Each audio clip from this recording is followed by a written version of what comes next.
ഞാൻ doctor MP മണി. നമ്മൾ സാധാരണക്കാരോട് ഓരോ രോഗങ്ങളെക്കുറിച്ച് സംസാരിക്കുമ്പോൾ ഒരുപാട് പേര് പറയാറുള്ളത്, നമ്മൾ പണ്ടൊരു കഥ പറയാറുണ്ടല്ലോ, അന്ധന്മാർ ആനയെ കണ്ട പോലെ എന്ന്. ഓരോരുത്തരും ഓരോ അഭിപ്രായം പറയും. ഈ അഭിപ്രായങ്ങൾ യാഥാർത്ഥ്യമായിട്ട് 1% ചിലപ്പോൾ ബന്ധമുള്ളതായിരിക്കണമെന്നില്ല. ഇപ്പം പ്രമേഹത്തെക്കുറിച്ച് നമ്മൾ സംസാരിച്ചാൽ ഏറ്റവും കൂടുതൽ പേര് പറയുന്നത് പാരമ്പര്യമാണ് അതിൻ്റെ കാരണമെന്നാണ്. അപ്പോൾ കേരളത്തിലിപ്പോൾ ലോകത്തെ ഏറ്റവും കൂടുതൽ പ്രമേഹ രോഗികളായിക്കൊണ്ടിരിക്കുകയാണ്. അപ്പോൾ ഇത്രയും പേർക്ക് പാരമ്പര്യ കുടുംബങ്ങളിൽ ഇതുണ്ടായിരുന്നു എന്ന് വിശ്വസിക്കാൻ പ്രയാസമാണ്. 1864 ഈ വൈദ്യശാസ്ത്ര ചരിത്രത്തിൽ വൈറസ് രോഗാണുക്കളാണ് പ്രമേഹത്തിന് പ്രധാന കാരണമാകുന്നത് നോർവേയിൽ ഒരു ശാസ്ത്രജ്ഞൻ പറഞ്ഞത്. കുറേ കൊല്ലങ്ങൾ കഴിഞ്ഞപ്പോൾ സ്വീഡനിലും കുറച്ച് ശാസ്ത്രജ്ഞന്മാർ ഇതേ അഭിപ്രായം പറഞ്ഞു. ഈ നോർവേയിലെ ശാസ്ത്രജ്ഞൻ പറഞ്ഞതും സ്വീഡനിലെ ശാസ്ത്രജ്ഞൻ പറഞ്ഞതിലും ഈ കാരണം ഒന്നായിരുന്നു. മുണ്ടിനീര് വന്നവരിലാണ് പ്രമേഹം കൂടുതലായി കണ്ടതെന്നാണ്. മുണ്ടിനീരുണ്ടാകുന്നത് വൈറസ് ബാധകൾ മൂലമാണ്. നമ്മളിപ്പോൾ ഏറ്റവും പുതിയ അനുഭവങ്ങൾ വെച്ച് പറയുമ്പോൾ കേരളത്തിൽ കോവിഡ് പോസിറ്റീവായ ഒരുപാട് പേര് രക്തത്തിലെ പഞ്ചസാരയുടെ നില ഉയരുകയുണ്ടായതാണ്. അത് വൈറസ് ബാധയാണ്. ഈ പാരമ്പര്യമാണ് പ്രമേഹത്തിന് കാരണമാകുന്നത് ഇപ്പോൾ വിശ്വസിച്ച് വരുന്ന ഒരുപാട് പേരുണ്ട്. അതിന് വലിയ കഥയില്ലാന്നാണ് പുതിയ പഠനങ്ങളിൽ നിന്ന് പറയാൻ കഴിയുന്നത്. അതായത് ഇരട്ടകളായി ജനിക്കുന്നവർ, ഇരട്ടകളെന്ന് പറയുമ്പോൾ കണ്ടാൽ ഒരുപോലെ ഇരിക്കുന്ന ഇരട്ടകൾ, നമ്മൾ ഐഡൻറ്റിറ്റിക്കൽ ട്വിൻസ് പറയും. ഈ ഒരുപോലെ ഇരിക്കുന്ന ഇരട്ടകളുടെ ജനിതക ഘടന ഒന്നാണ്. അപ്പോൾ പാരമ്പര്യമായി ഒരു രോഗം ഉണ്ടാകാനുള്ള സാധ്യത ഉണ്ട് എങ്കിൽ ഇവർക്ക് രണ്ടുപേർക്കും ഉണ്ടാകും. പക്ഷേ ഈ സമാനതകളുള്ള ഇരട്ടകളിൽ പലർക്കും ഒരാൾക്ക് പ്രമേഹം ഉണ്ടാകുന്നുള്ളൂ. അപ്പോൾ പാരമ്പര്യത്തിൻ്റെ ഘടകത്തിൻ്റെ പ്രസക്തിയില്ല. നമ്മളിപ്പോൾ ചിന്തിക്കേണ്ടത് അണുബാധകൾ തന്നെയാണ് ഏറ്റവും കൂടുതൽ പ്രമേഹത്തിന് കാരണമാകുന്നത് എന്നുള്ളതാണ്. പിന്നെ ഏറ്റവും പുതിയ പഠനം അമേരിക്കയിൽ നിന്ന് വന്നത് അമിതമായി ശേഖരിച്ച് വെച്ചിട്ടുള്ള കുഴപ്പം, പ്രത്യേകിച്ച് കരളിലും പാൻക്രിയാസിലും. അതിന് തെളിവെന്താണെന്ന് വെച്ചാൽ ഈ പ്രമേഹ രോഗികളായ പൊണ്ണത്തടി ഉള്ളവരിൽ അമിതമായ കൊഴുപ്പ് ശേഖരം എടുത്തു കളയാനുള്ള ശസ്ത്രക്രിയ നടത്തിയപ്പോൾ പ്രമേഹം പൂർണ്ണമായിട്ട് മാറി എന്നുള്ളതാണ്.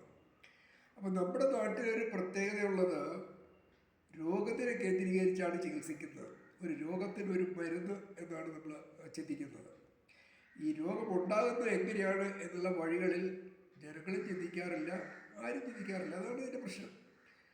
രോഗമുണ്ടാകുന്ന വഴികൾ കൃത്യമായി പരിശോധനകളിലൂടെ മനസ്സിലാക്കി അത് കേന്ദ്രീകരിച്ച് ചികിത്സിച്ചാൽ രോഗം മാറും. അതാണ് അതിൻ്റെ യാഥാർത്ഥ്യം. അപ്പോൾ പ്രമേഹം മാറിയിരിക്കും ബഹുഭൂരിപക്ഷം പേരിലും. പക്ഷേ നമ്മൾ ഈ പ്രമേഹത്തിലുള്ള ചികിത്സ എന്നുള്ളത് മാറ്റി ഈ അണുബാധ, പൊണ്ണത്തടി, ഇതിനായിരിക്കണം ചികിത്സ കൊടുക്കേണ്ടത്. വൈറസ് ബാധകൾ ഇതിന് കാരണമാകുന്നതിന് ഒരുപാട് തെളിവുകളുണ്ട്. അതിലേറ്റവും നല്ല ഒരു വ്യക്തമായ കാര്യം പറയാനുള്ളത്, ഈ അണുബാധകൾ ഉണ്ടാകുന്നത് കൂടുതൽ പേരിലും പ്രതിരോധശേഷി കുറഞ്ഞവരിലാണ്.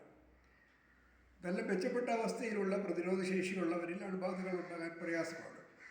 അപ്പോൾ നമ്മുടെ ജീവിതശൈലിയിലാണ് നമ്മൾ ഒരുപാട് ഈ ചികിത്സയിൽ ശ്രദ്ധിക്കേണ്ടത്. ഈ പ്രതിരോധശേഷി കുറയുന്നവരിൽ നടത്തിയ പഠനങ്ങളിൽ പറയുന്ന പ്രധാനപ്പെട്ട ഒരു തെളിവ് അവരുടെ ശരീരത്തിൽ ജീവകം ഡിയുടെ നില കുറവായിരുന്നു എന്നുള്ളതാണ്. അപ്പം ജീവകം ഡി എങ്ങനെ ഉണ്ടാവണം എന്നുള്ളതാണ് അടുത്ത ചിന്ത. അവിടെയാണ് നമ്മുടെ ജീവിതശൈലിയിൽ വ്യക്തമായ മാറ്റങ്ങൾ വരുത്തണം എന്ന് പറയുന്നത്. നമ്മൾ സൂര്യപ്രകാശത്തെ ആശ്രയിച്ചിട്ടാണ് സാധാരണ വൈറ്റമിൻ ഡി ശേഖരിക്കേണ്ട ശരീരത്തിന്. സൺഷൈൻ വൈറ്റമിൻ എന്നാണ് ജീവകം ഡി ഇംഗ്ലീഷിൽ പറയുന്നത്. രാവിലെ 9 മണിക്ക് മുമ്പുള്ള വെയിൽ ഒരു അരമണിക്കൂർ കൊണ്ടാൽ തന്നെ ഏകദേശം ഒരു പരിഹാരമാകും. വേണമെങ്കിൽ ഒരു കോഴിമുട്ട പുഴുങ്ങിയിട്ട് അതിൻ്റെ വെള്ള കഴിക്കാം, അതും നല്ലതാണ്. അപ്പോൾ ഈ ചിലരോട് പറഞ്ഞു, ഞങ്ങൾ വെജിറ്റേറിയനാണ്, നോൺ വെജിറ്റേറിയൻ കഴിക്കാറില്ല. മുട്ട നോൺ വെജിറ്റേറിയൻ ആരും കണക്കാക്കിയിട്ടില്ല, വേണമെങ്കിൽ കഴിക്കാം. അത്തരം മുട്ടകൾ കഴിക്കാൻ മനപ്രയാസമുണ്ട് എന്ന് പറയുന്നവരോട് പറയാറുള്ളത്, നമ്മുടെ എള്ള്, കറുത്ത എള്ള്, അത് കുറച്ച് വാങ്ങി കഴുകി ഉണക്കി വയ്ക്കുക.